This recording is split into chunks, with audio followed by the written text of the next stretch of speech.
अनेक महत्वपूर्ण समाचार पाटीदार समाज बाद हवे रबारी समाज पण मैदाने આવ્યો છે। ખોટો કેસ કર્યો હોવાના આરોપ સાથે વિહોતર ગ્રુપ मैदाने આવ્યું। રબારી સમાજના યુવાનને લૂંટના ખોટા કેસમાં ફસાવ્યાનો આરોપ લાગી રહ્યો છે। રાજકીય દબાણ હેઠળ પોલીસે ખોટી લૂંટની કલમ ઉમેર્યાનો આરોપ લગાવવામાં આવ્યો। વિહોતર ગ્રુપના આગેવાન ગોકુલ કરમચિયાએ આરોપ લગાવ્યો છે। રબારી સમાજનું વિહોતર ગ્રુપ કાળા તળાવ ગામે 400થી વધુ ગાડીના કાફલા સાથે સભા કરશે।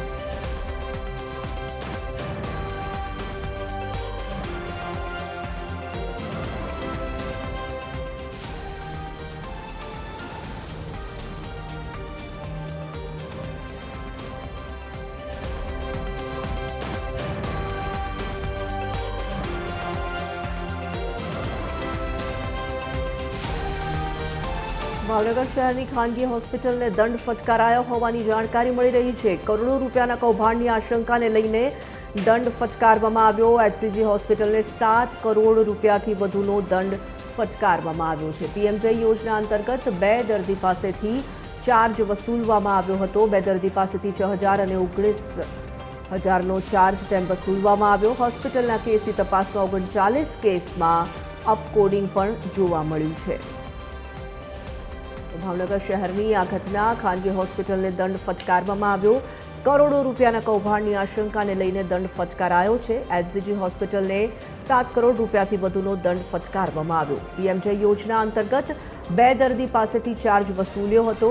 2 દર્દી પાસેથી 6,000 અને 19,000નો ચાર્જ વસૂલવામાં આવ્યો। હોસ્પિટલના કેસની તપાસમાં 39 કેસમાં અપકોડિંગ જોવા મળ્યું। એચસીજી હોસ્પિટલે હજુ સુધી કરોડો રૂપિયાનો દંડ ભર્યો નથી। દંડ ભર્યો ન હોવા છતાં ગણતરીના કલાકોમાં જ પીએમજય યોજના ફરી એક વખત શરૂ થઈ ચૂકી છે। સંવાદદાતા અલ્પેશ ડાભી જોડાઈ ચૂક્યા છે ફોન લાઈન પર। અલ્પેશ, ભાવનગરની એચસીજી હોસ્પિટલને કરોડો રૂપિયાનો દંડ ફટકારાયો, પરંતુ ચોંકાવનારી બાબત એ છે કે દંડ ભર્યા વગર જ ફરી એક વખત પીએમજયની જે કામગીરી છે તે શરૂ કરી દેવાઈ છે। જી તોરલ ચોક્કસથી જણાવી દઉં। વાત કરીએ તો ભાવનગરની જે ઘોઘા સર્કલ નજીક આવેલી ખાનગી હોસ્પિટલ છે, જે એચસીજી હોસ્પિટલ છે, તેને 7 કરોડ કરતા વધુનો જે દંડ છે તે આરોગ્ય વિભાગ દ્વારા ફટકારવામાં આવ્યો છે।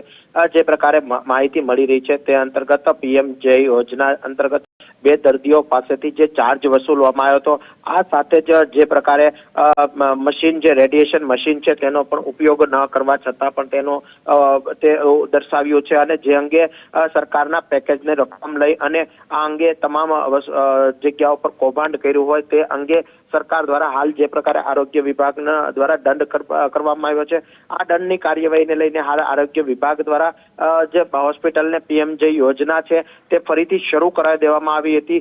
ત્યારે આ જ યોજનાઓ શરૂ થતા મોટો સવાલ એ ઉઠી રહ્યા છે કે સરકાર દ્વારા જે દંડની રકમ વસૂલ કર્યા વગર આરોગ્ય વિભાગ દ્વારા આ જે મંજૂરી કઈ રીતે આપવામાં આવી। જોકે આ સમગ્ર મામલે હાલ આરોગ્ય વિભાગ દ્વારા તપાસ હાથ ધરવામાં આવી છે અને આ અંગે આગળની કાર્યવાહી છે તે આરોગ્ય વિભાગ દ્વારા હાથ ધરવામાં આવી છે। ધન્યવાદ।